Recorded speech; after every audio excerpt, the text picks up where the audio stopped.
welcome back to JP's Budget Collecting and another episode of the Indie Show. Tonight, we're kicking off a new series, Deadly Class. This is one I've been wanting to read for a very long time, and I got an amazing crew with me to discuss Volume 1 tonight. We got Haley, Chi-Con Girl. What's going on, Haley? How are you? I'm so excited to be here. I love Deadly Class. It's one of my favorite series all time, so I'm happy to Awesome. chat about I'm glad to have you here. This is the first time I've had you on the channel, so I'm excited about that myself. Same. And then I got Greg. You know, you go from Haley to Greg. It's all right. It happens. Sorry, I had to, John took a shot at you in chat. I took a shot at you now, So it works. It does. How are you, Greg? Man, I'm good. I'm excited. First time getting to read Deadly Class, so I'm excited to sit down and talk with y'all. And then last minute edition, we got a special guest that we got with us. We got Mr. Gore Vidal. What is going on? Good evening, everyone. Thanks for having me. I am so glad you were here and joining us for this. Well, thank you for the invitation. Yeah. And so the way I usually handle this is I like to ask people how they got introduced to this or how they found this series when we start the very first show. So, Haley, I'm going to start with you because I know that you had just recently found this, not too far ahead of Greg and I here. So what was your introduction? How'd you find Deadly Class? So I found Deadly Class via other people in the comic book community. So Justin, No Good Comics, and Jason from Claiming Comics had recommended the series and said it was just really good. And I wasn't necessarily sold on the kind of School of Assassins, but I remember Jason telling me it's so much more about the relationships between the characters. And if there's a lot having to do with the relationships, I was like, okay, I'll read it. And then I read it and was just instantly I love this. I love the writing. I love the art. And then I just kind of binged the Omni from there. Nice. And because I'm a forgetful person and do this sometimes, I should be shouting out the folks that hung out in the chat. We got this guy that some of us know that he's okay. And then we had Unruly in here hanging out early. Let's see, Gore was in the chat. John was in the chat a lot. GT Key always hanging out on my shows. Some bearded guy, I don't know who that guy is. And then Sleepy Reader, what is going on? All right, Greg, had you heard of this before I asked you to be on this? Was this one that was on your list? It was casually on my list because I at least was aware that they'd done a show with it, and I know John was starting to reread this or read it, and Justin from No Good Comics were talking about it. So it's kind of was it was I want to put it on my list, but I never had officially put it on my list yet. Yeah. And then when you're do you want to talk about it? I was yeah, I'd love this is actually it forces me to read comics. I was all right, let's do it. There you go. All right, Gore. I know this is a series you like a lot or wanted to talk about a lot. So how did you find Deadly Class? I read it in singles, and that's how I have them. And now I didn't begin at the issue number 1. I think it's issue 10 or 11. And when I was a kid, I went to private school, so I'm always used to uniforms. Oh, yeah. So there was one that had Saya and Marcus on the cover. He was in a suit, and she was in her Catholic school uniform. Well, it's not Catholic school uniform. And I had seen the comic, but it didn't gravitate to me, and until I began to thumb through it, and I liked the artwork by Wes Craig. So I knew nothing about it, and except that as I looked at the way it took place in the 80s, and I'm not one for nostalgia, but I was intrigued enough, so I picked it up, and then shortly thereafter I went to a comic shop or a bookstore that had the first dozen issues or so in a bundle. So then I bought it, and then I read it monthly. And I was engaged with it from the moment it started. And as you all know, it ended last week. So, I'll leave it at that. But I've enjoyed it. Yeah, we will get there hopefully eventually. So, yeah, for me, this was one that I had been kind of on my radar for a while. I just like the concept, the concept of the School for Assassins, whereas you were I forget, Greg or somebody was or Haley maybe was the School for Assassins, but then it was the 80s and it was kind of I don't know, everything about it just was like, I will probably like this. So I wanted to give it a try. So I'll go first this time on first impression of this volume. It was beyond what my expectations were, which I had fairly high expectations. I thought I would like it. The Wes Craig art is really, really good. I really enjoyed his art. And I just was instantly engaged with the characters, like Marcus and Saya and Maria and Willie, and like these kids like instantly engaged me and hooked me in. What was your initial reaction as you started reading this? This time we'll start with Gore. Like you gave a little bit of it, but let you go a little further. Like when you started, Well, one thing that got me is when it comes to stories, I like two genres. I like dramas and I like tragedies and love stories, right? And so when I got it, I saw the relationship between Saya and Marcus, but then Maria was weaving in and out, right? And so that's what initially got me. And the second thing was that the comic is the antithesis of the John Hughes films of the 80s. Right. Which I'm not that keen on those films, they're part of my generation. Yeah. And so that's, I just found that endlessly fascinating, and how Remender approached teenagers in a very realistic way, although this is a fantasy setting in a way, right? Right. And I said, that's the way it was back then. It really was. And so the characters, you have to be careful with them because you can't get too attached to them. Right. And when it comes to stories, I don't have to like characters in the story. I just have to find them engaging. And I found them very engaging. And so the relationship of these three characters, because in a way it's Trinity, really. A trinity of Marcus, Saya, and Maria. And it's their story in many ways.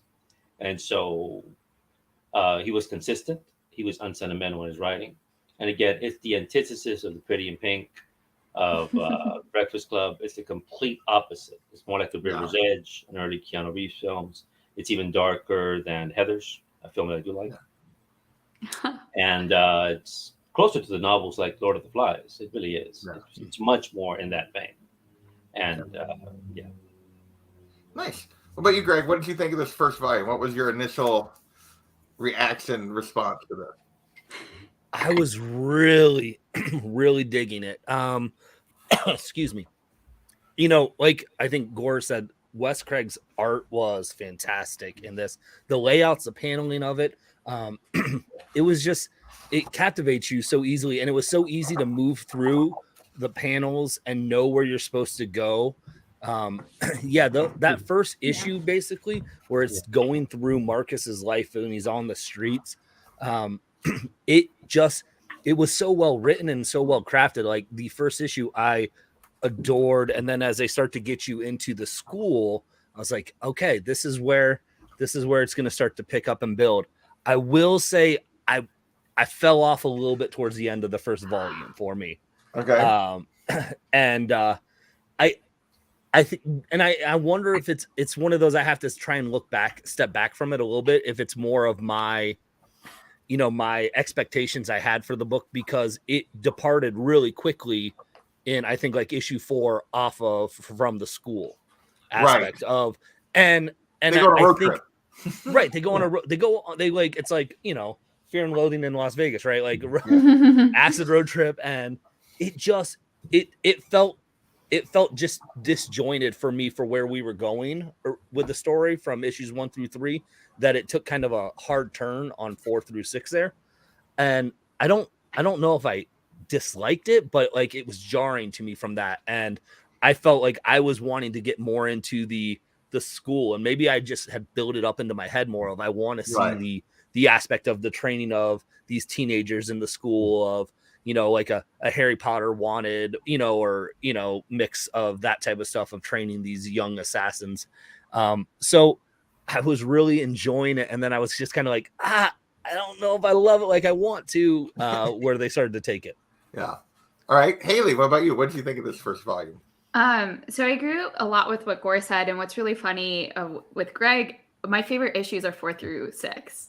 So that arc right there, because I think the departure that you feel, it seems it's so much more introspective because you have Marcus going through the acid trip, and then the paneling and the writing at the very two end pages of volume 6 are like my favorite like writing that Remender does. Like I love that kind of like narrative writing style. And in terms of like first impressions, like I think I mean, Wes Craig's art is just so distinct, and it's really, I think it's such a visceral reaction while looking at it. Like I feel like when I'm reading it and like looking at the pictures, I can totally feel the emotion from the characters. And so I felt like I really was captured by his artwork. And then with Remender's writing, I loved how layered it was. It was just like from the get-go, you're getting Marcus's like story, and it feels like deeply tragic, but also there's like all of these political points to it. So you kind of see where they're like Remender's kind of trying to reach beyond just like the single story. And so to me, I was really surprised by that. And then you kind of get the school aspect. So like the building out of the world. So I felt like there isn't often that I'm reading comics where the whole cast of characters I'm really interested by. Like even like the side character, like Chico, I'm intrigued by Chico. I'm intrigued by Maria. I'm intrigued by Saya. And I feel like to write a story where you're really interested in a whole cast of characters is really hard to pull off. And I feel like Remender does such a great job of that. And then with Craig's art to accompany it, it's like I was just really blown away. It exceeded my expectations because I really went in blinds. Like I just knew it's like a school for assassins. Like I just literally didn't expect anything different. And then it was just so much more. No. Okay. Well, we'll circle back to Greg's thing about the switch. So we're gonna jump back to the first issue, because I think for me the first issue with Marcus like living on the street and his like backstory was just, I thought that was a really powerful introduction to him before we get to the school, that it gives us a chance to like see where this kid is coming from and how he could get pulled into something like this. Yeah. She's showing those pages I showed earlier again. And so I'm curious what all of you thought of that, because we really don't meet, like we briefly see them, but we don't really meet any of the other characters completely until kind of the end of right at the very end of the first issue. What did you guys think about the layout of Marcus and his backstory? And I'll let Greg go first this time. I think it was so well done because it spans over, I think, almost a whole year, right? Of him living on the street homeless. And I think it set the stage for building the world that we needed to get into of the school. Very well done, because, you know, you're looking at Marcus's life and the stuff that he's struggling with and, you know, dealing with homelessness. But he talks about like, you know, I might be homeless, but I'd rather be here than where I was at the boys' home. And so, you know, I'm assuming that's going to come into play, you know, as you saw parts of it later on in the volume, of just that his life was so bad where he was at that he'd rather be homeless on the street. You know, it says he's like had pneumonia at one point, and it just built the character of Marcus really well, because I think if you don't have that issue, I think you aren't going to be able to resonate and relate with him moving forward through the volume as much as I think I did in that, because I think if you took away that first issue with Marcus and get that build up and you just kind of had him, like if you jumped into issue 2, I'd almost say like this kid seems like not like a really redeemable character that I care about. And I think that's something that Remender does sometimes, but I think issue 1 sets the stage so well for that, you know, some of the decisions and the choices that he makes of why he wants to be a recluse and not join the groups and things like that. I thought it was a great starting issue. Yeah. Gore, what about you? What do you think of that issue, the introduction to Marcus? Well, it's interesting what Greg said about the characters being redeemable. And Greg, how far along are you in the series? I've only read volume 1. That's it. Yeah, so Greg and I have only read volume 1. And you said you read the Omni? I read the whole, Omni. Okay, so you're pretty much. Are you close towards the end? Not of the whole series. Just I finished all of this whole Omni. This How one, many which is is that? Like group the first 20 issues, maybe? 21 or Yeah. no 16. 16. Okay. Okay. Yeah. I just have to be careful how I tread this, not to do too much for you guys. And yeah, the idea of redemption in the characters is going to be interesting as it progresses. And like Haley touched upon the monologue or the dialogue of the story, the narrative, which is basically Marcus, right? Right. It's extremely important in the story whenever he does give a narrative. And it's how he sees the world. And one thing about Generation X, if you've ever seen the movie Reality Bites, remember that? Remember that it starts with a valedictorian speech by Winona Ryder, and takes place in the early '90s. The film, I'm from Texas. The film was shot, I think, in Houston. I think it's an opening shot at the University of Houston or Rice, and it's a very cynical speech in a way, and there's not a cynicism in the character, and in a way, it goes back to his parents, right? Right. They're from Nicaragua, for one. His father worked for the conservative elements in Nicaragua, which were supported by the Reagan administration. This goes back to the Iran-Contra stuff in the 80s. And when the Sandinistas were a socialist group and the U.S. was trying to overthrow them, the Soviets were funding the Sandinistas, we were funding the Contras. You guys remember some of that history. So his father worked basically for the U.S. And so the Sandinistas tried to kill them, so they flee over here. Everything is going fine. Everything is splendid. He's there with his parents. It's a healthy relationship with his parents. And then right before his eyes, they die in a horrific death, right? This woman jumps from a bridge, crushes the parents. But then he learns the reason is that the man his father, in a way, indirectly worked for, Reagan, in order to build up the Defense Department, he had to cut back social programs. And some of those social programs were the mental health institutions. So people were let go. And people who needed help, right, were not right. And in an indirect way, they're the ones who end his family, even though his father did the bidding for the U.S. Yeah. So that's why he wants to kill President Reagan. Yeah. So when he gets recruited by Saya, and he learns what he's being recruited for, he's got a purpose. Mm-hmm. And yet it's set up already this way. Yeah. How he it's all right in that world. first issue. Yeah. First issue, how he sees the world. He doesn't trust people at all. Everyone has an ulterior motive. If you do something positive in front of people, it's because you want people to think nice of you, but you wouldn't do it in private. Right? Like if someone comes up and says, "Hey, can you spare $1?" No one's watching. Get out of the way. Get out of my face. People are watching. Oh yeah, here, have 20. Because you want people to like you. That's how Marcus sees the world. And that's going to be interesting as it evolves throughout the storyline. Not just with him, but with Maria and again with Saya. And Mender's very good at this. The way this is very consistent throughout the series. I was able to pull this off.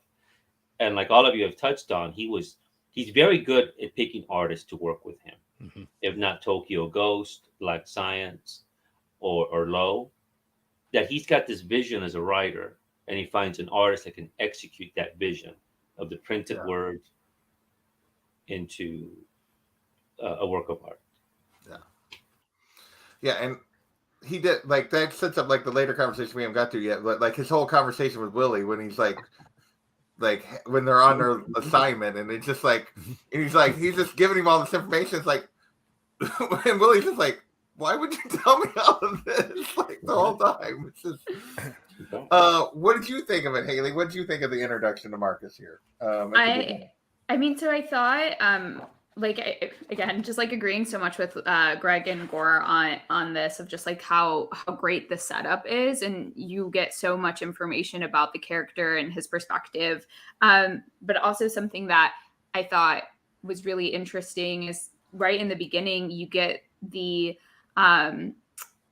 to see the woman actually like kind of like kill his parents, right? Yeah. And so you see the kind of extreme violence on the page and just like gore. And that's something that I've always found really interesting in Deadly Class as well. And like throughout the first volume is Wes Craig being incredibly graphic and not straying away from what is hard to like look at. And I think so much of also what Deadly Class is like actually remember like forcing us to look at what is like hard and think about what is hard, you know, like homelessness, like, you know, like hypocrisy, religion, politics, and like the nuances of all of that in between, and especially mental health. Like it's interesting how like the kind of origin of you know, of the stories, like this woman who has mental health kills his parents, and it's something that kind of follows throughout the entire, from what I know, even the first volume. You see how Marcus like copes with his own mental health. Yeah. So I think, I would just repeat a lot of what you guys said. I just think it's a really amazing introduction that gets you to like, and Greg talked about redemption. For me, I don't know if it's redemption, but it gets you to care about this character, even though he doesn't come across as having any like really positive, like, you know, personality traits. Like, why would you care? And yet you do, because you see how he got here. The other main introduction I feel like we get here, although we see a lot of the other characters that are going to play a role, is Saya. And I mean, we get a brief glimpse of her when he's on the bridge contemplating suicide, but then we get this whole sequence, which I showed, when the cops are coming after him for something he did that we don't get the full details, and she rides in on her bike. What did you think of the introduction of Saya? Haley, I'll let you go to start. I love Saya. I mean, just like when you kind of see her in the crowd, there's like a paneling where she's just like smoking a cigarette, looking just like super cool. Like, I feel like that's the air you get of Saya, just like really calm, cool, collected, like unbothered. And so it kind of creates like this air of mystery around her. And what Gora had mentioned in the beginning too, of like being captured kind of by like the romance that ends up coming with like Saya and like Maria and Marcus, is something I was very captured by. But you know, in terms of like just like first impressions, like I was just like, she's just like such a badass. To put it briefly. Well, I mean, it's easy to see why, like right off the bat, he's instantly, you know, basically in love. it's not hard to see why Marcus feels the way he does about her. Greg, what did you think of the introduction of Saya? It reminded me a lot of the introduction of, I'm gonna blank on the character's name, but whoever Angelina Jolie played in the movie Wanted. It was that same type of introduction of this kid who's in trouble, and he's like, I don't know what's going on really fully to the extent, and then this just femme fatale just comes out of nowhere and saves him. And I mean, she's just like, here, take the motorbike while I jump and do a backflip off of it into a windshield, knock out the cop, and then you're just like, okay. I mean, absolutely. If that happened to me, I'd be pretty infatuated too. Yeah, for sure. Gore, what did you think of the intro to Saya as we go here? Well, for me, I'd like to go back though, is to this. This is the part for me. When she saves him on the bridge. Yeah. Right. And he's not aware of her, but you see that panel there, and she says softly, don't. Yeah. He can't hear her. But already there, and since I've been going back and rereading these early issues now that I know how the story ends, and going to these moments of how they met. It's like one of those things, you know, like, do you remember how we met? You know, how we said goodbye?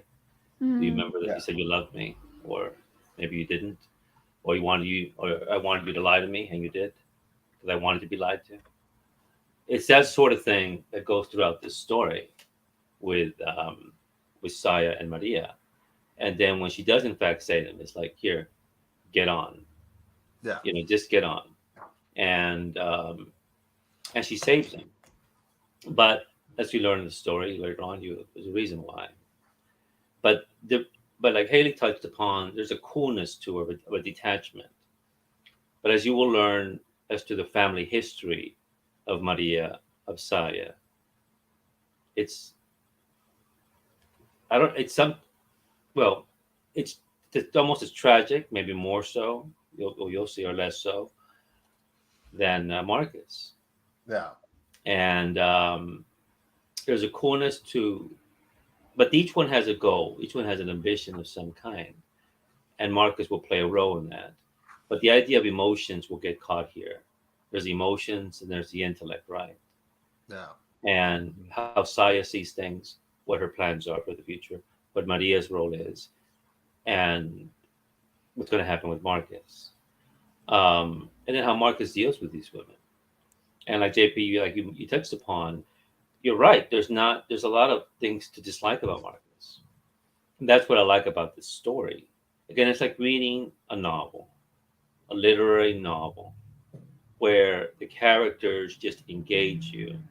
Again, you don't have to like them, but you have to find them interesting.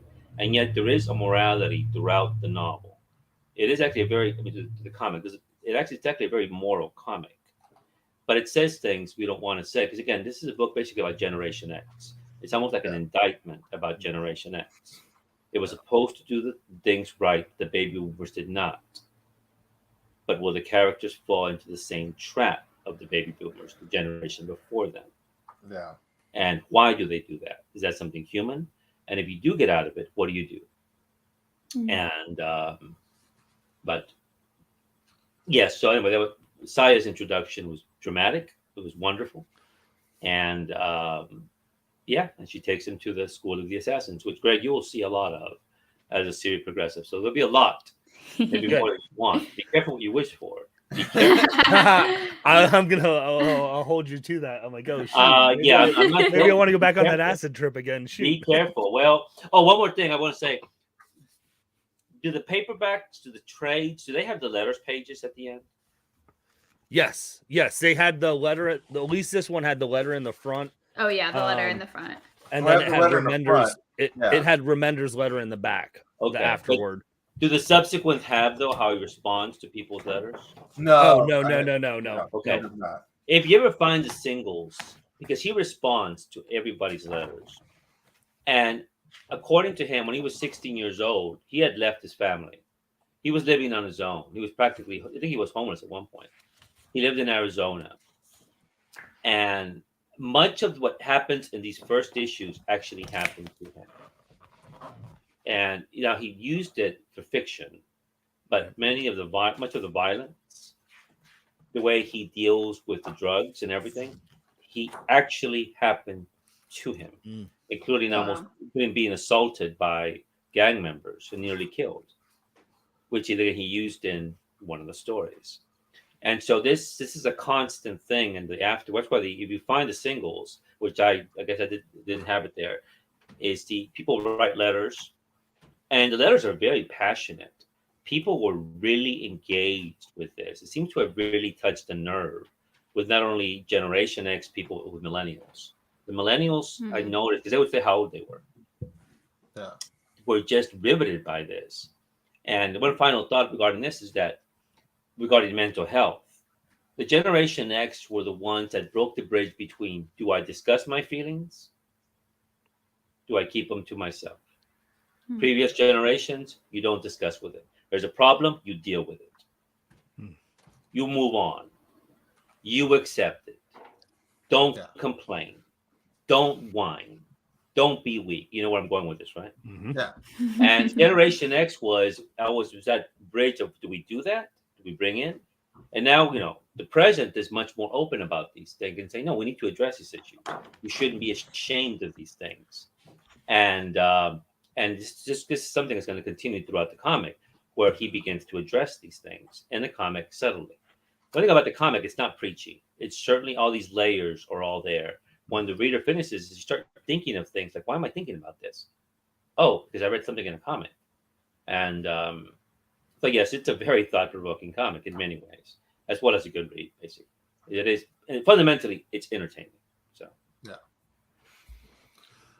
So after we get, our introductions, and our introduction to the school is really issue 2, is all about Marcus's first day. Really, is what issue 2 is all about, his first day at the school and navigating.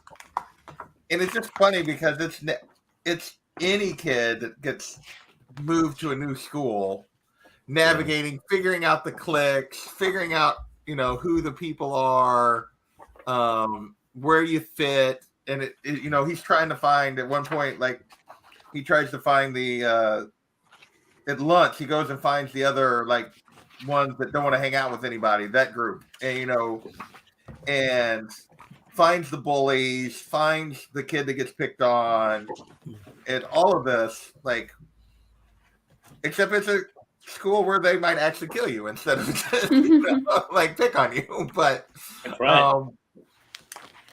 What stood out? I'm curious of what stood out about that whole introduction, because I feel like it's very just classic. Other than the setting of this particular school, it could be any teen introduction to us, any new kid in a school. What did you guys think about this? I'll let Greg go first this time, I think. I thought it was well done. It set the stage, of your different stereotypes that you have in the school, but not being. It didn't come off as cliche. And to me, it felt like, because you're like, oh, these are just your token stereotypes. Well, they're stereotypes for a reason. Realistically, when you're talking about a school, like a lot of schools had these types of characters into it. You had your pockets of people, and it was interesting trying to see Marcus go through this and process this as someone who was trying to find his people, but really just doesn't have people, right? Like, there were groups that were reaching out to him that were like, hey, you're one of us. And he's like, I'm not, though. And trying to figure that out. And, you got to see the different classes of stuff that are working on, and, the drugs and the poisons and the martial arts fights and the hand-to-hand combats. And it sets the stage for that. The characters are, like you said, like, oh, seems like a token high school, except for, like, you're going to beat the crap out of each other and possibly could kill each other. And, he talks about that kind of backstabbing. I think there's even a line where he's like, we're, high school where you get backstabbed, but in this one, the daggers are real. And it, again, that was what I wanted to see kind of happening. And, there was, what was it in, the 5th period class where he's in the hand-to-hand combat stuff right there. Yeah. I thought it was a really cool part where the teacher's talking about it, where, the teacher has a line, when faced with impossible odds, it's better to lose face and decline than to attempt which is beyond you. And I was just like, oh, that's deep. Like, it's because that's not what that kind of flips the token of what you're used to on the head. Like, oh, well, giddy up, go for it. And he's like, maybe it's better you should have just kept your mouth shut and not tried to, fit in there. Like, it was like, wow. So I think that kind of sets the stage for Remender's writing there too, of how he's going to process this and break down the dynamics of the classes here in the school, and the social, classes, and the stereotypes and everything there, because everyone has their kind of community, and Marcus is trying to figure out his. Yeah. Gore, what about you? What stands out of these introductions to the school? What's in here that stands out for you? Well, like I mentioned, when I picked up the comic, it was issue 10 or 11. So when I went back shortly thereafter, and I found the singles, right? When I read this one, that's when I knew this was not a John Hughes film. Yeah. I mean, when Pretty in Pink came out, and mid-'80s, it was a huge hit. And everyone had that song, Pretty in Pink, right? Yeah. And I saw the film, and just something bugged the heck out of me. And if you listen to the lyrics of Pretty in Pink, it's about a girl who is having sex with everyone to get attention. but the guys don't remember her name. Yeah. She's just being used like tissue paper, but she thinks she's not. So they took a song, which is like basically the psychedelic Furs were a new wave punk band. And one thing of the element of punk, it speaks the truth. You may not like what it says, but it speaks the truth. And so when I saw all these, all the little clicks and everything, right? I think in a way it was like almost telling John Hughes and that world he created, that's not the way it works. In the Breakfast Club, the goth girl is turned into a nice middle class girl, and now she's cool with that, but the guy likes her. The popular girl is not going to date a criminal. It's like a complete fantasy.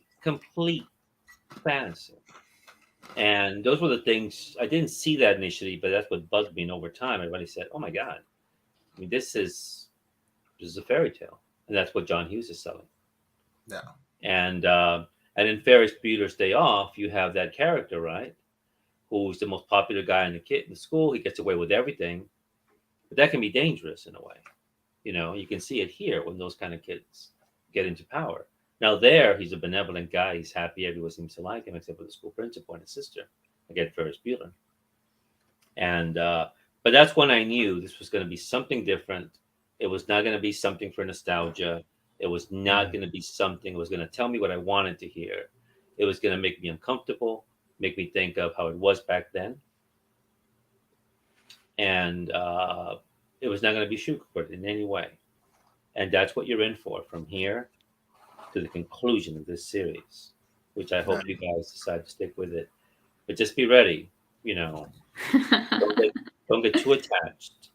Just keep a certain healthy detachment. And I will say one more thing is, in the comic, as the years would go by, people would send tattoos, right? They would have tattoos of Saya, tattoos of Maria, tattoos of Marcus, and all these characters. And I'll just say this. Those who have stuck around with this to the end, I wonder what they think of those tattoos. That's fascinating. Right. Great, good, fantastic issue.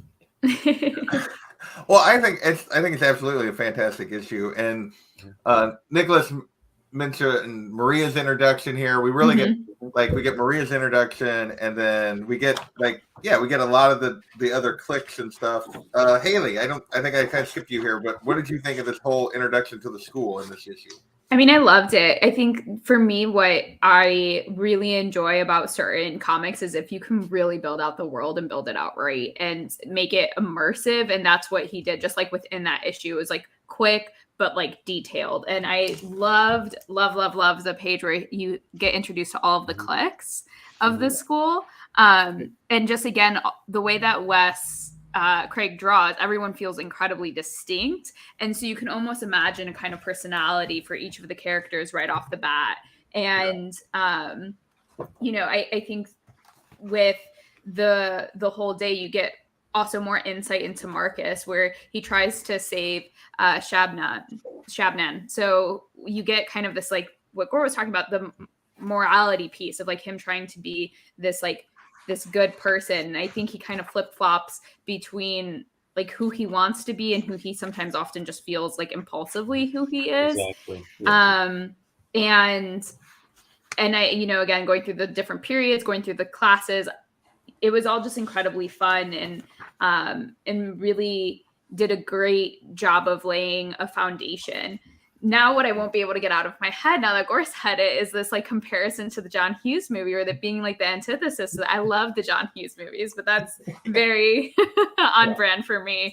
But I love that kind of analogy of thinking about it that way, because I think that's incredibly spot on. So it's going to be fun to kind of reread it with that in mind now. Well, it's interesting what you all have been talking about. And Gore, you mentioned how Rick has this idea of, he doesn't build out the fantasy land, right? Like you have Marcus in this issue.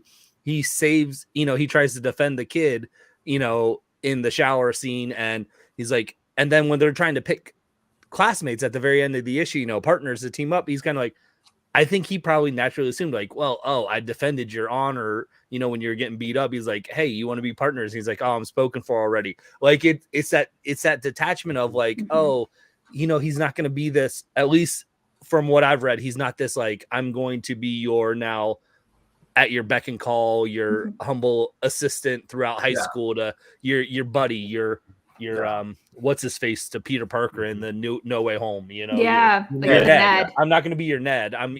So I thought that was interesting. And that's not something I picked up on until we're starting to break this down. And that's what I love about these discussions is the more that we talk like, oh, I wonder. There's always things that I've missed that you guys, the group always finds. It's like, oh yeah. The last thing we kind of get in this issue is they get an assignment, but you talk about the groups. The other thing I loved in this that I just want to touch on is that you see the face, like even with Saya here, like who just completely ignores him, like is the whole only reason he's there, and yet then completely ignores him at school. And you get this whole, which we get the payoff later, which is even she has to keep up front, and everybody's that there's still like this whole, well, we can be friends when everyone else isn't watching, but like I have this reputation to perform, and I just think it's just so well done and so much more like over the top and yet still real to what high school at least was like. Oh, absolutely. Yeah. So, but he does get a partner, and he gets Willie, and I think maybe some of my favorite stuff in this whole volume is their conversations as they're going on their assignment where they have to kill somebody who's like done something bad and who deserves it basically. And Willie's putting on this front this entire time. And Marcus is just brutally over the top honest. Yeah. In these scenes here. Yeah.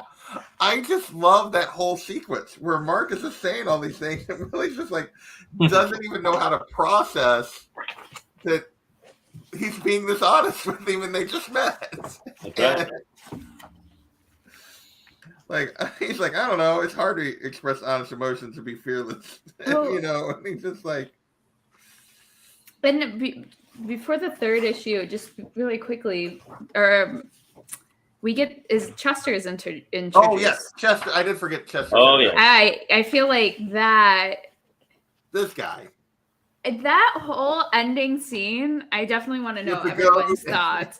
Well, because I was like, I remember reading this, and I think was like live, like text, like I was like updating Jason as I was reading. I was like taking pictures of the panels and like typing out in caps, like, is this actually happening? Like, are they doing is like bestiality? Yes. Like, and it was like it goes.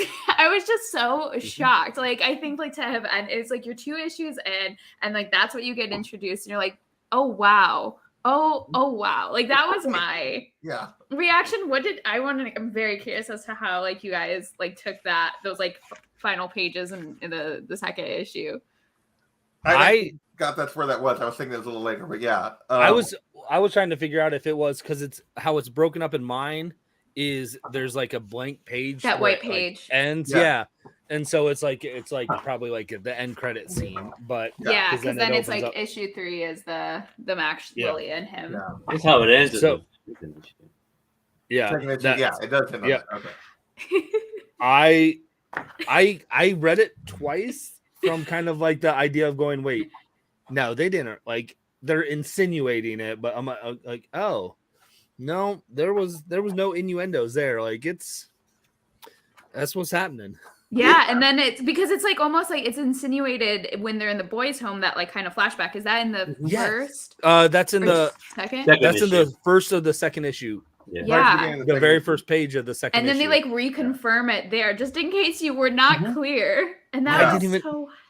I read that part too, going, wait, is this it? And I still didn't even tie those two together. That they were the front. It took me a while. They're the front end of the issue of 2 and the back end. It was very much, wow. It's like snuck in. You're like, yeah. I was not ready for that. I'll be honest. I was not shocked by any of this. Yeah. Well, you started on issue 10, Gore. That's not fair. You knew what you were getting into. Yeah, but even then, when I went back, it was surprising. I'm thinking, oh, this is where he's going with this. But again, it wasn't too shocking. But I'm thinking, okay, interesting. All right, let's see where this is going to go. But it's exactly right. What you're thinking has exactly taken place. Yeah.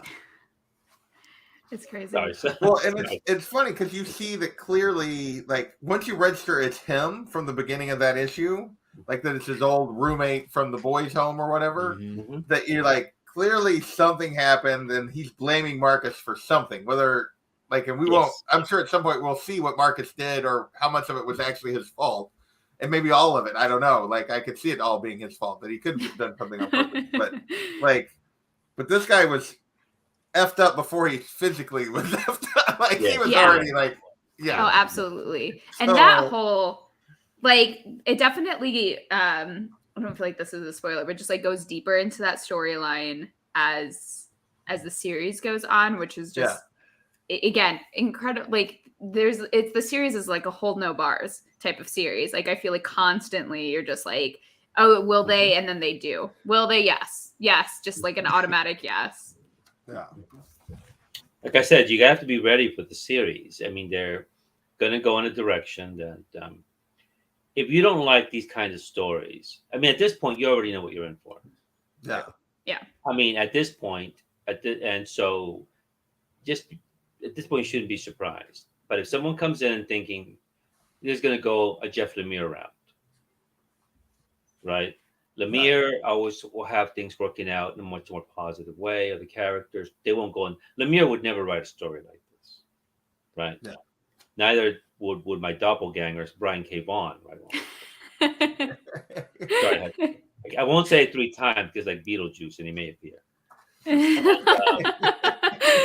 So, and this is what Ed Brubaker territory. And now all those writers are the same generation. I think they're all Generation X writers. Yeah. Period. But the way they write stories is very different. They're both very good at what they do.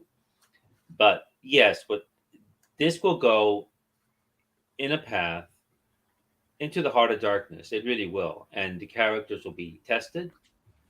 And the reader will be tested as to how much of this can I take. For me, it was great. It was fine. Not an issue because I like stories. I can't wait to cry. So, you will cry. I know I will. You will shed tears. Yes, you will. You will shed tears. Yeah. So good. Yeah. Okay. So let's jump back to, because I did skip over that accidentally. So let's jump back to the Marcus and Willie stuff, which is really the third issue, is all about them and their mission to kill somebody. And I just love the whole dynamic here of just Marcus sort of having no filter. He's at one point, he's like, oh, so you're trendy and you follow the trends other people dictate to you, like those girls in the neon leg warmers. That's right.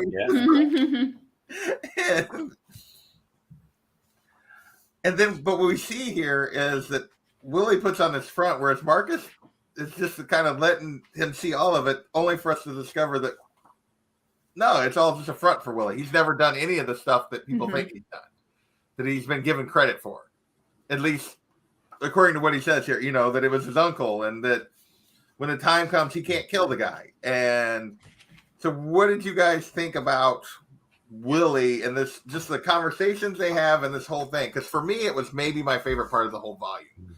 It's so good. Gore, I'll let you go first this time.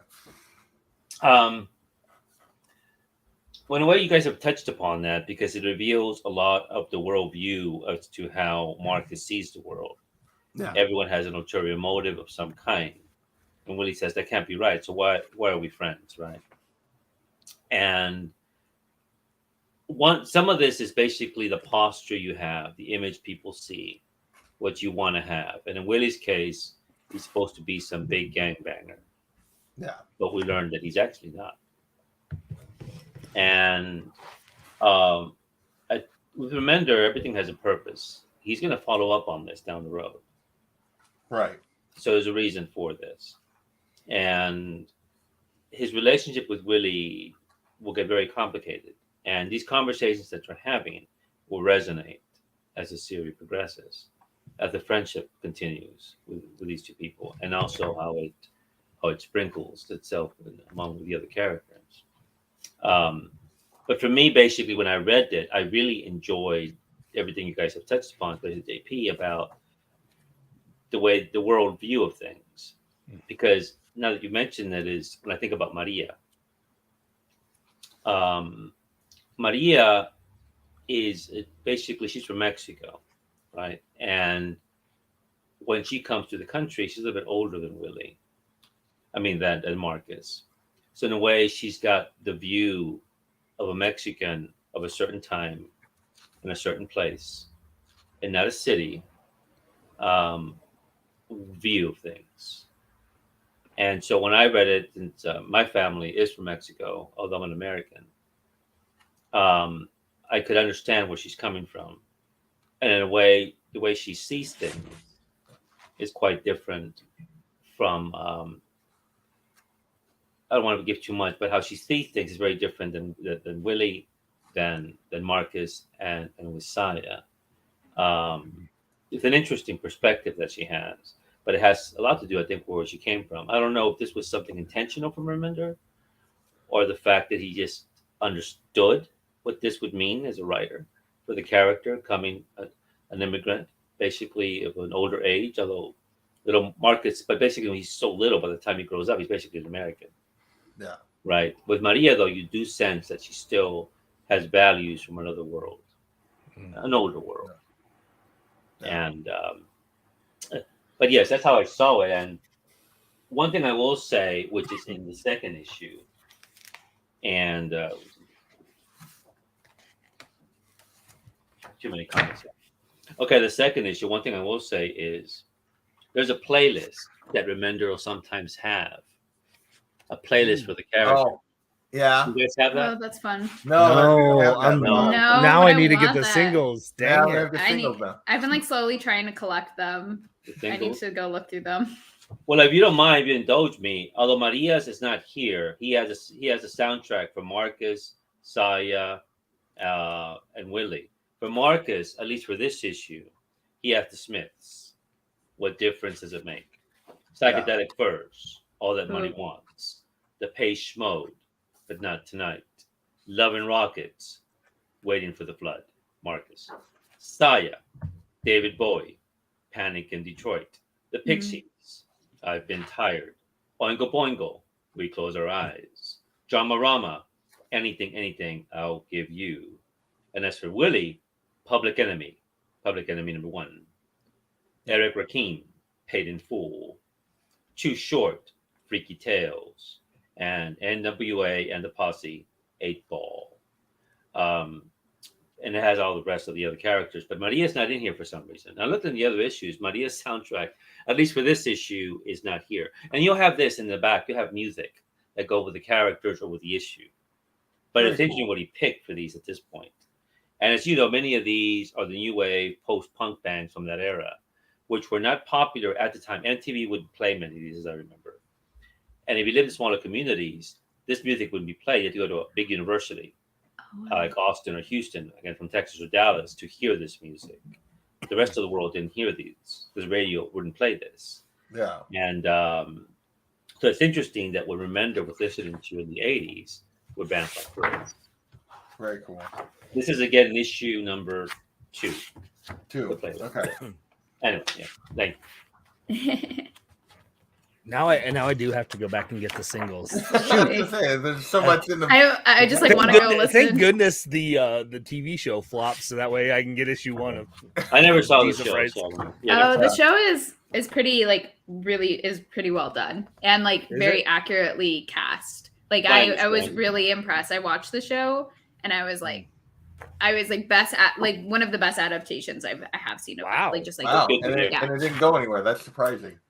I was really disappointed that it didn't because like after having seen that, I was really impressed. But I think because Remender and them were kind of like worked hand in hand with the television people. Okay. All right. Are we ready to? Did anybody else have anything about the Willie stuff, or do we? I will just say this. I liked what I did like about the dynamic between Willie and Marcus. There's a line that Marcus says to Willie. I think it's Marcus says to Willie is like the most popular people are just the best liars. And that then sets, and I'm like, That's right. I'm like, you're not wrong from that aspect. And then, but it sets a dynamic between Willie where he's like, where he said something and told me, he's like, well, you were crying like a baby up on the rooftop. And he's like, well, and then he gets all freaked out. He goes, see, you're proving my point, like right there. Yeah. And I was just like, that's such a, I'm excited to see how this dynamic plays out between the two of them. Yeah. I would also say, kind of going off of Greg, like my favorite part is like a little bit right after that, like just like right after he says like you're proving my point. He's like, nobody likes honesty. When he's listening to his music and he kind of comes back and Marcus is like, it's hard to express honest emotions and to be fearless about sadness. Most people walk around hiding it as if it's a weakness, acting though as if they can fool people into seeing them as something they aren't. It's braver to be honest than to pretend. And I was like, I loved all of that writing so much. And it like Greg, you point out, just there's like these nuggets that like you just like read it and they really hit and they really stick with the reader. And like I felt like I loved this kind of like unfiltered Marcus with Willie in these scenes. Because he's kind of just like constantly oversharing. Yeah, he gets way overshares. And he's just like I love that whole thing. But and just like in the end of that too,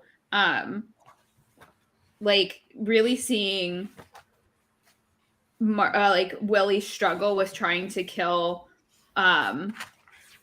that homeless man, and then like Marcus just like beating his head in because he's like incredibly like triggered, like also just like showcased like the incredible like pain and trauma that he's gone through, because he says like such a pretty boy, and like all of a sudden it's just like this, he has this like almost like flashback, and then it just completely sets him off, and you're seeing that like there's like so much behind like this person, and then you just get like Willie is so horrified, like he's in this academy of like assassins, and like his face when he sees Marcus go off, like the paneling is just like complete like shock.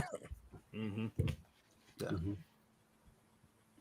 I find that really fascinating because like again just like the setup of the series of like what your expectation might have been, being like, well, you're expecting people to kill, like that's the whole point of this, right? And then you see it and there's just like a kind of like, it doesn't feel good. It's not like a victory, like, right, he does the thing that he's supposed to do, but it doesn't feel good. And I thought that was really well done too. It's not like, yay, they completed the assignment. It's like, oh, they did it.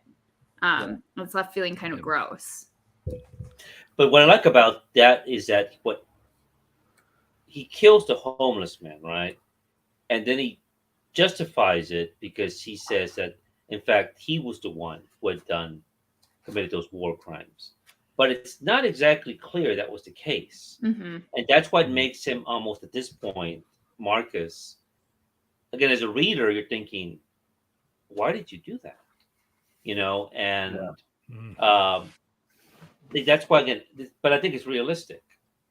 Something triggered him, and this is where he went, right? Yeah. And I mean, that was a surprise when that happened. You normally don't see that one of the heroes is going to do this, and yet that's what happens. Yeah, I mean, because he's talking about like all the stuff he went through, and it's not clear if like he did that or he just saw it done, like that he was there and like maybe didn't stop it or whatever, and like Marcus is just, but he uses it to cover what he does to a certain degree or to justify what he does, and we see that they get in trouble for it, and he's supposed to be in, what do they call it, the ditch, you know, for a week. And this is where we go off on Greg's favorite part of the volume, the side track. Yeah, this is the Thompson side. Yeah. Yep. I love it. You're loving and loving. Some little Hunter S. and Thompson here. updated. Yeah. Yeah. And I thought it was great because I did not feel like it was going to last beyond this, like that we were going, but I never worried that we weren't going back to the school or that it wasn't going to be mostly focused on the school going forward. I just felt like this was a great way for me to basically make Marcus a part of this group. And as you see all this group is a bunch of kids from the different cliques. They're not supposed to be friends. And yet this group is a group of friends. And they're the anti-breakfast club. Yeah, to a certain degree. Oh, I love those pages. Yeah. That was a great layout right there. Yeah, Yes, that so was good. Amazing layout. And I love when she comes to get him, and then they're like on the road, and and he's like, "What are you doing?" And she's like, "It's what we're doing." I love this scene too. I like that scene too. Oh, the scene with her and Maria, or with Saya and Maria. Yeah, it's great. Doing coke and in the bathroom. I loved it. It's a single issue. Yeah. Yeah. So good. I have the single issue. And then we really see, because like Maria sort of like hit on him in the hallway, but like she's seriously hitting on him when they make the stop. Yeah, she likes him. It's quite clear from early on. She likes him. Yeah. And the funny thing is, he's still like in that moment, he's still like Saya. He's very like focused.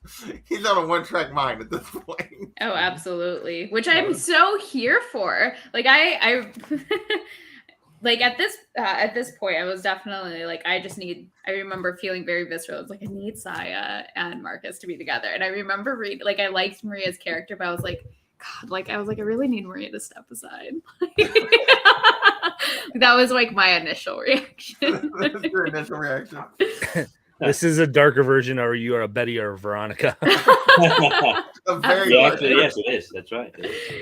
Because you kind of root for both of them in a way. Yeah, it is. Yeah, well, definitely. He's a darker version of Archie. Yeah, and I love Maria talking to Billy when they're on the road trip in the back of the car, when Marcus is clearly trying to hit on Saya, like in the front seat, and Billy's like, dude, he's head over heels. It's not gonna work. And he's dumb. Look at him. He's dumb for Saya. And she's like, oh, in my experience, he'll change when the goal from unattainable to attainable when he realizes which is which. And he's like, by that logic, you should go with me. And she's like, it's not how it works for girls. She's like, I know I got you, so it doesn't matter. Yeah. It's such a teenager like scene. Like it feels like completely like that. Like there's those moments where you're like, yeah, that's like what it feels like to be like in your teens and you like someone, you're all talking about it and you're like kind of conversing and like figuring it out. And you're like, tell this person I like them, or like whatever the case may be, or do you like, does he like her, X, Y, and Z? And I loved those moments too. So Nicholas, just to give you a reference, since you weren't here at the beginning, Haley has read basically through this, which is the first 3 volumes. Greg and I have only read volume 1. This is our introduction, and then Gore has read the whole thing, obviously. So yeah, we're early on. We're a wide panel. We're a wide panel, but 3 of us are very early in the story. Yeah. For me, I'm all about Saya at this point, but I'm 1 volume in, so you never know where that's gonna go. But mainly because she's just too freaking cool at this point. But I won't speak for anybody else. So I won't disagree. Saya's fan is great. No. Yeah, I feel like I flop. I mean, I like this. I will say the whole volume, Team Saya, absolutely. Yeah. You go further, Team Maria. You go a little bit further, Team Saya. I feel like Remender does a really good job of like, it's the like Greg, you said the Betty and Veronica. Like you're rooting a little bit for both. Like I feel that pretty distinctly throughout. Like honestly, the whole Omni in some ways. Yeah, I think issues 1 through 3, I'm Saya, but 4 through 6, I'm like, you know what? Let's go. Let's go, Maria. You're Marcus, Greg. You're Marcus. I'm always for Marcus. Hope your wife is not watching this. but Yeah. No, she doesn't watch anything. She doesn't even watch the shows that she does on my channel.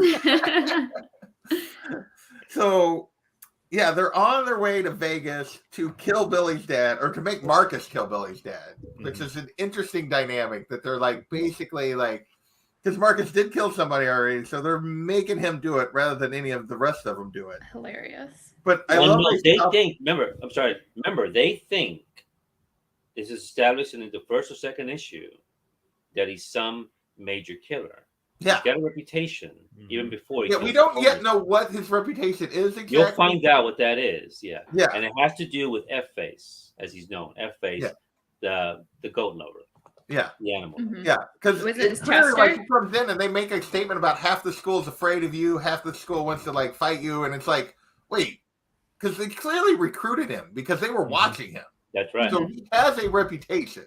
Yes, he does. How he earned it, we don't know yet. For those of us this early on, at least. But yeah, but I love that he's still trying to like.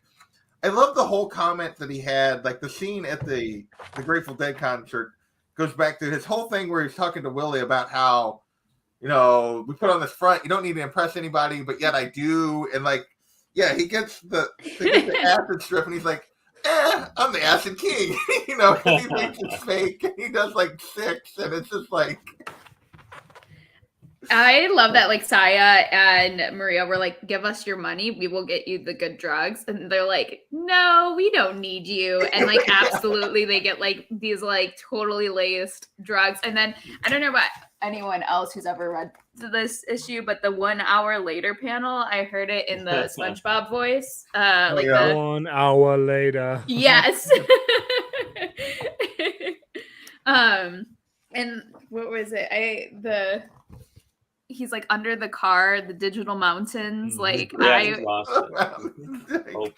I mean, he spends the rest of like the next 2 chapters just tripping his brain. I mean, it's so good though. Like even the artwork, like his like eyes in this paneling is just so funny to me. Like Wes Craig does such a good job of like drawing these like drug sequenced like issues. Like he actually, when I met him when he did a signing in Chicago, he said for Kaya, he was like, I'm gonna do dream sequences because he's like, I love drawing these kind of like very trippy, weird like issues essentially. And he was like, Kaya's like a all ages thing. He's like, so I can't put like drugs in it, like, but he's like dreams I can. But so he loved doing some stuff like this, and I feel like it shows. It's just like a lot of like colors and playfulness and just like really really wacky art, which is so good. So they get to Vegas. They all like just get tired of him just like tripping it, you know, just his acid trip that he's on. Like, oh, it's fine. Let's go do something fun. And in the meantime, instead of waiting for Marcus to do it like he said he was going to do, Billy ends up finding his dad's already in the room and tries to go on and kill him. And Marcus has to come in and help him. What did you guys think of like that sequence? I'm curious of what you guys thought of the like Billy and his dad sequence. Greg, I'll let you go first this time. It's one of those things where it adds to the depth of the character that, you know, because we don't know much about Billy at this time. Right. And, you know, to go where it's like, you know, our first kind of introduction, I would say, to his background is that he wants to kill his dad because it sets the stage of, I think someone in the chat said it, Nicholas, I think said it, of that everyone at the school has a past, right? Yeah. And I mean, there's some stuff where it's like, man, what is motivating this so much so? And, you know, one of the last things he does is like he's strangling his dad in the panel. Is it shows the panel of his dad laying down dead, right, with blood, and then it's a kid, it's him as a child. Yeah. And he just says, why couldn't you love me? Yeah. If that doesn't punch you in the gut, like, holy buckets, like, and I mean, man, so like this is where I think, Haley, you talked about it. Remender here is really building this world into the characters, and you're going, I want to know more about Billy's character, because right now it really has been the 4 characters, right? It's been Marcus and Willie and Billy.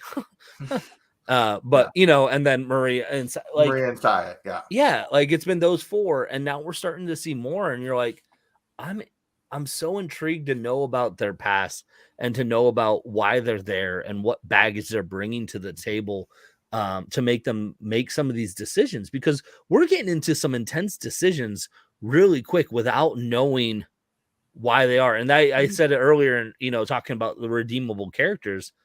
Well, we don't know much about them. So right now you're like, man, these kids are little punks. Like, holy cow. Like, because we don't know the trauma that we know there's something there, but we just don't know what it is. Yeah.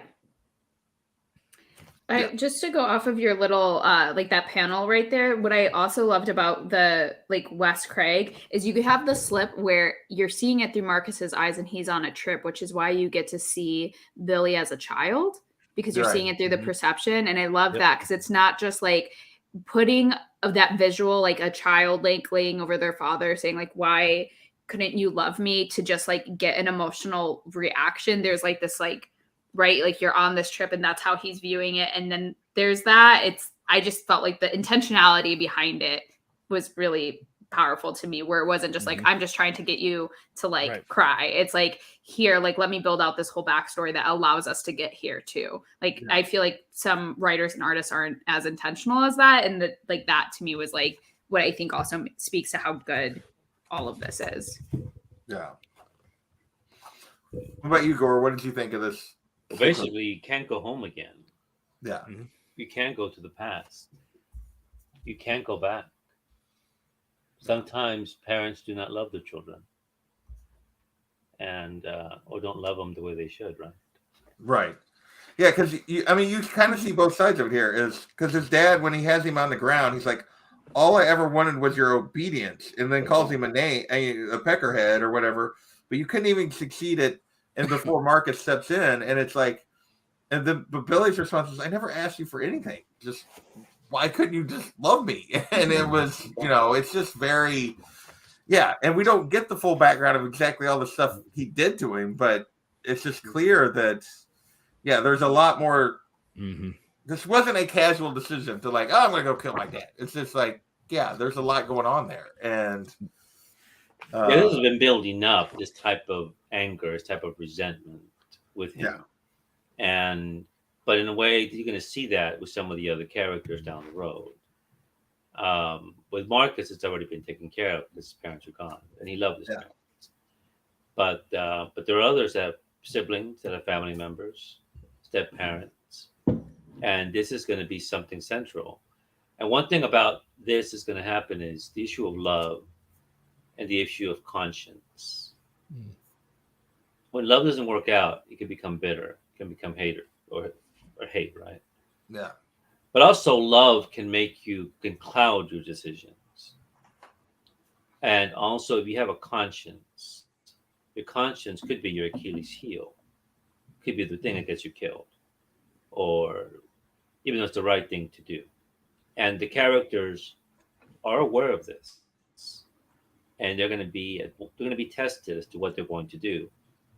And we see it here with this little boy here, and he wants his father killed, and we know how that worked out. But we'll see what's going to happen you'll see what happens with the rest of the characters. Some of you already know. I think Katie already know. But love, conscience, and what happens when it's not properly nurtured or not seen in the proper way, I suppose. I'm going to try to put this, but that's something, again, that the characters will be wrestling with, and the reader will be very much aware of as he or she proceeds with the book. But for me, it all leads up to my favorite panel in the story. This one right here. So, after they kill Billy's dad, right. And then Maria is waiting for him when he comes back to the room. And but unfortunately for both of them, that someone else was waiting, and because we've seen that like Maria was supposedly with Chico, and Yes. even Billy during the car ride, we get a preview. Like, you don't want to give him that kind of heat, like you know. And the whole rest of the volume, the rest of that issue, and the whole last issue is really about Chico trying to kill him, and them trying to kill Chico, and they spill through the street of Vegas. What did you guys think of this whole sequence? And Maria, like, we hear some stuff from her, and it's like, because he's calls her all kinds of names. He calls her a cheating whore and all this kind of stuff. But we get like later when they're in the alley, like, he's like, "You'd be dead if it weren't for me," or whatever. She's like, "I am dead. I never asked for your help. I never asked for any of it. Your family didn't save me. They used me to kill." And and like we start to get some of her backstory of what she's actually been through and why she resents him.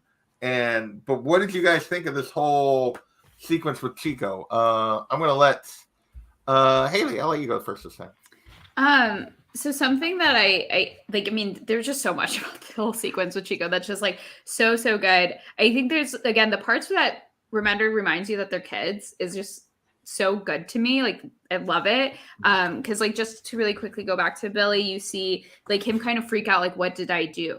Like, did I just kill my dad? And so then you just like, it reminds you, like, they're like, these are teenagers, like trying to like kill people and to do like all of these like more like adult, mature, violent acts. And then also because Marcus is tripping balls over here, like, I just kind of died when he's like falling out the window, and then there's like a moment of like where he's debating who he would rather get laid with. Like, where he's like, but sleeping with Maria would kill my shot with Saya, but Maria is nice and super cute and she's into me.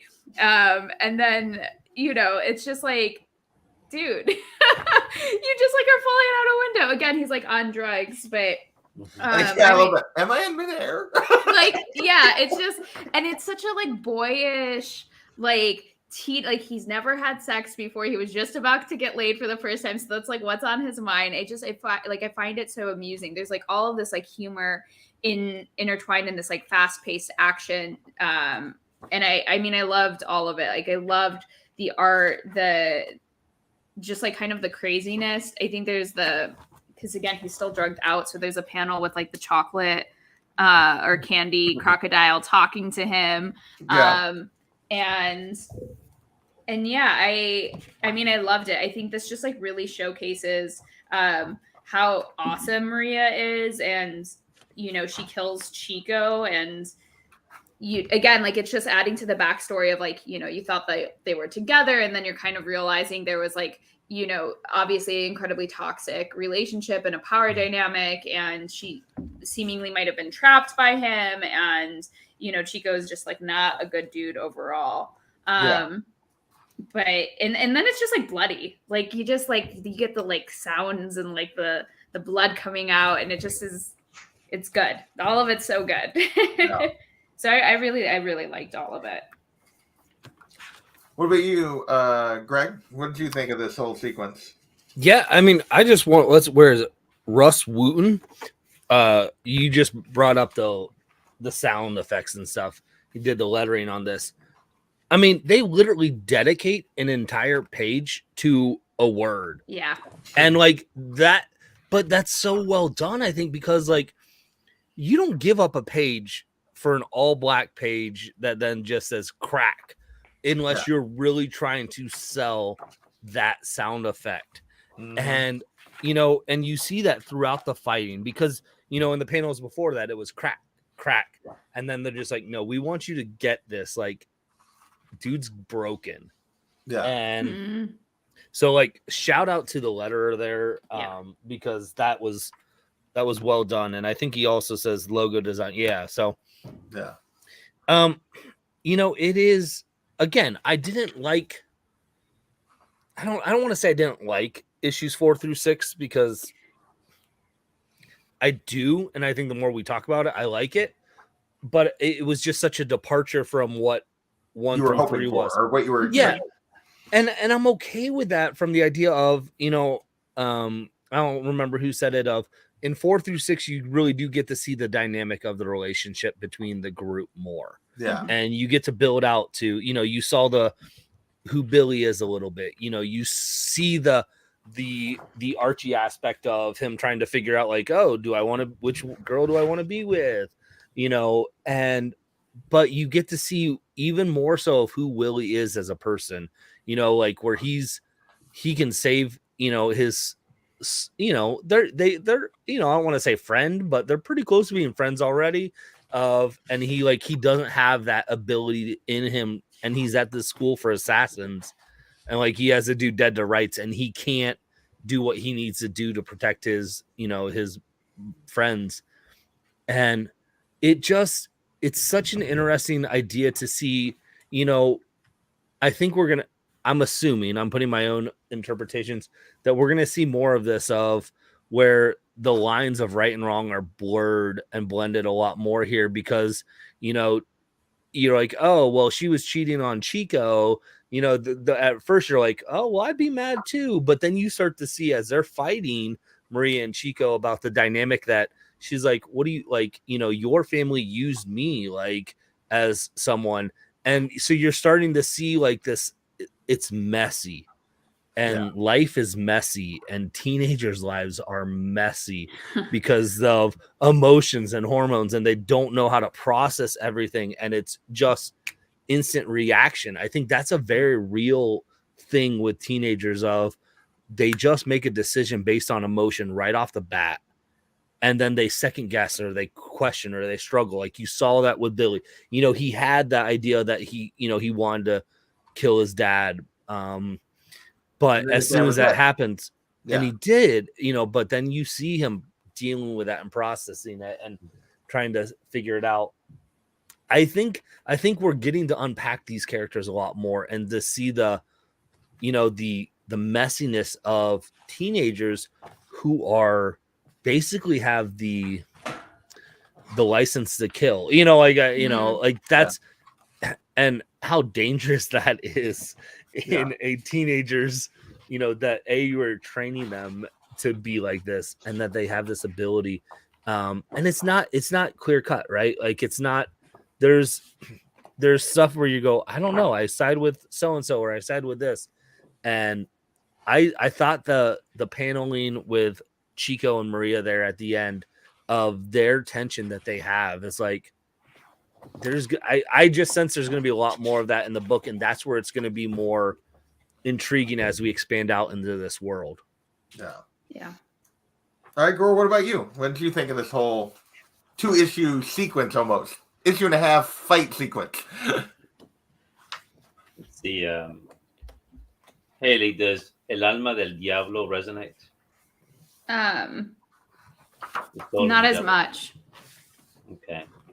I think that should be in the first Omni, I think. But I don't want to reveal too much. Oh, yes. Yes, it does. Okay, no. Yes, it's been like, okay, well yes, then, absolutely. I thought it was like a reference outside of this, but no. Yes, when I'm sorry for Greg, and I'm sorry for JP, but I won't go into what that means. Basically, it's the soul of the devil. But when we meet Maria, I think in the first issue, you see her in the background, right? Yeah. Then you see her in the high school. The pretty high school girl, yeah. Very high school girl, right? And at this point, we think it's Saya. It's going to be really Saya and Marcus. But here something happens. Not only does she want to seduce Marcus, but she's involved with Chico. And Chico is a very macho guy, typical macho guy. And then this leads to something very tragic between Maria and Chico. But the background between them is actually quite horrifying. And I think Haley already understands this. Mm-hmm. And I think the two gentlemen, you guys will see that. And as to why she is with him in the first place, why she is at that school in the first place. And what she finally, and I don't want to say it's like the Stockholm syndrome in a way, but in a way, what she has to do, as you know, with I guess issue number 6, what happened to Chico and who's the one who does it, right? And so at that point, you see now now at this point, it does become, at least for me, it became a trinity of a story where I know Maria is going to be central to this book. Mm-hmm. She's going to be as important as the other two.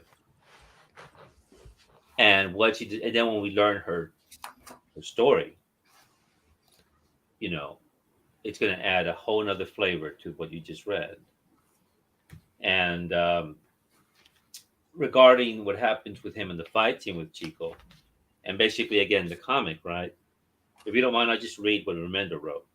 If that's Do okay. it. I'd love to hear it. Yeah. He said, it was 1988, about 1 a.m., and I was leaving the mall, having seen a late-night movie with some friends, when these disgruntled fellows came out of the walkway and began to tell me.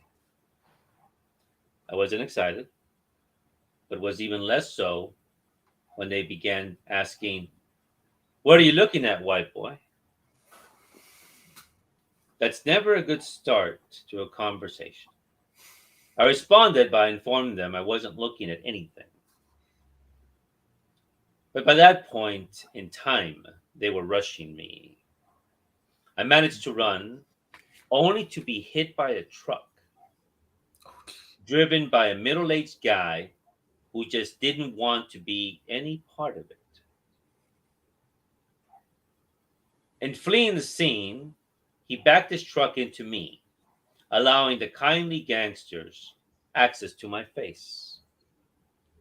The three gentlemen proceeded to beat me near to death in the parking lot. I was 16. Alone, broke, had no car. Wasn't living with my parents anymore. And there was no one I could call to pick me up. And so I stumbled into the room I was renting with a terrible concussion and passed out alone. Just like you're supposed to do with a bad concussion. Good times. Wow. But that wasn't bad. I learned a good lesson that night. I never looked at anything ever again. And then he used that, what you just saw, he incorporated that into the events that took place here. Yeah. Wow. I definitely need those single issues. Yeah, this is issue number Yeah. 5. Yeah, issue number 5. Yeah. So, I mean, I think I love that we get, like, for me, the best part of this is the stuff at the end where we get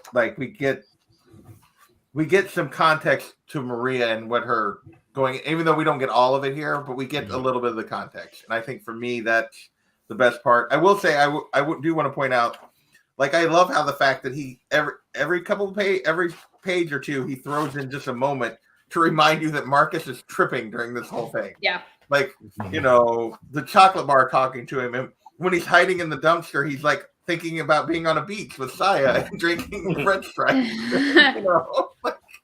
Like this whole, and then even when after Chico is the gun is talking to him, when Chico like gives him a chance or whatever, or like pretends to give him a chance, and then I just love that they like continue to like not forget that point, I guess, and that when his old roommate shows up at the very end and he's like, "Am I tripping you out?" And it's like his face is all like weird and stuff. Like, I just love that they use that for that they don't forget that plot point as we go through this. And yeah, for me, it does lead to, and Haley mentioned this at the beginning, these last couple of panels when they're driving back and his monologue, and we see like Maria giving him a kiss in the back seat. He's sitting next to her, but then he's also like, he and Saya are like looking and not looking at each other in the rearview mirror. The way I screamed. Yeah. Wonderful. Yeah, it's just so well done for me that I just love that whole. Yeah. The sorry. No, I was just saying it's beautiful. Yeah, it absolutely is. The writing too, where it goes, where he's just like kind of like talking about like this kind of like the tattoo where this woman by the bay, she kissed me and whispered, life tattoos us with damage as a reminder. It's inked onto your face and body now. It won't be visible when you awaken, but people who know what to look for will see it. Other victims of the same needle. It takes time to see them. It takes time to see anyone's real damage. But your people will see the colors like a flag, and they will call you home to them. And I just felt like that, like, I think just like encaptures like this entire series and like everything, like from like the school to the cliques. And Greg, you had mentioned like, right, everyone has like this story, and like you can sense that like they're all there for a reason, and that like this pain that's like really the reason, whatever pain that is. And I think that's just so true for like just life in general. We all experience things in our lives that are hard and messy and painful and traumatic, and like there's something so beautiful when you can like meet someone who can meet you on that level of like, I see you and I see that, and I can sit there with you in that. And yeah, I thought that was so like chef's kiss. Like, yeah. I mean, like whenever you get one of the pages where the art is in the middle and you get Marcus's thoughts down the side, you know you're going to get something like that. That Remender's going to give you something like there that you need to pay attention to, that you need to read and think about, and you get a lot of that in this, and it's all so well done. So a little longer than we normally go on these, but I'm glad we did. Any final thoughts on this first volume? Anything else that you guys really want to mention before we get out of here? I'll let Gore go first. Well, I just paraphrased a novel by Carson McCullers, right? The heart is a lonely hunter. In a way that encompasses much of this book. And if you read that book, or even if the title resonates with you, just keep that in mind. And I mean, the heart bleeds, right? Yeah. And but you need it. It's what makes life worthwhile. But it's not going to be easy. I mean, we only know happiness because we understand what unhappiness is, right? We understand desire because we know what it means not to have it. And for these characters, again, this trinity of characters, they're going to blossom in the series as you read on. And it's like a gardenia or magnolia, right? There's a beautiful flowers. And I remember at the Capitol in Austin, there was magnolia trees. And when I used to live there, I would walk. And I knew a woman at the time, and we're walking by and we see magnolias. And she's the one that says, the beautiful aroma is because they're dying. The aroma of the magnolias and the gardenias, the beautiful scent that we sense is that when they are at their end. It's an irony, right? Paradox. And so for much of the series, for me, these three characters, that's how I see them. So that's my thoughts on it. Very cool. Greg, what about you? Final. Follow that up if you can. Let's have Gore's closing thoughts be at the end next time, okay? But you know what Gore was talking about, like this idea of, you know, it reminds me of, there's a band called Young Rising Suns, and they have a song called High, you know, and what there's a line in it like where it's you can't have your highs without the lows, right? Because you don't know that experience. And I think we're getting that in this book a lot, like Gore was talking about. And I, you know, as 4, 5, and 6 kind of was like, I was like, this isn't what I wanted. I'm okay with that. I'm okay detaching that from that, because I think it's going to set up, and I'm excited to read the rest of this series and be like, I assume I'm going to be like, oh my goodness, if I didn't have those issues, I wouldn't appreciate where we're taking the story now more, because because it really did get into the character development of where we get to see who they are as people and as teenagers and their struggle and their plight. So I'm excited to see this. And I really have appreciated, I haven't read a lot of Rick Remender's stuff. I even looked at it, I was like, what have I read of his? And I don't know if I've read too much I think the only thing I was reading before was I read like the first arc of Scumbag. And so this has been really cool for me to kind of see of his issues as at least in Deadly Class, how he's writing it is their bookends on each issue. It feels like it's like whatever happens in the first page, it feels like you need to pay attention because it's going to get brought around into the second, at the very end. And you see that with how he was sitting in the, detective's room, and I think like issues 4 and 5 and talking about it. And we hadn't even been there yet because there was that. And so there's some really smart writing in that I'm excited to see expand into this world. So, I'm intrigued. Nice. Haley, what about you? What are any final thoughts on this first volume? I mean, I feel like Greg and Gore said it all, but yeah, no, I don't know. We'll have to let Gore go last from now on. Definitely. No, I love how messy it all is. I just love that. Like it's so messy. All the characters are messy, of all of it. And I think that's what grounds it in the this reality of life. It's so it's this fantasy in some ways of like this assassin school, but it feels so grounded in reality oftentimes. Yeah. Like for me, I think that was my biggest take home is all of these kids have like obviously suffered like some extreme trauma and they're in this extreme situation that's beyond like what's normal. And yet their interactions and like the emotions that you're getting from them and the way they're trying to react to the world is so very basic and real that I feel like with teenagers, I don't know, it just strikes this tone that just this chord that just really hits that, yes, everything's taken to like 11, in terms of their situation, but in terms of like life, it's just the crap that life throws at you and how you try to figure out how to deal with it and react. And so, no, I am super intrigued. I cannot wait to read more. I am like the characters, the storyline, just the environment that he's building here. I can't wait for more. So I also this is a testament to Remender's writing because we've all literally talked about this entire episode. Like, this just feels like high school. I'm like, what high school did y'all go to? Killing people and jumping out windows and like, it just feels real. Like, but that's a testament to his writing of how, he's taking the fantastical element of it, but it's like, man, it's props. Yeah.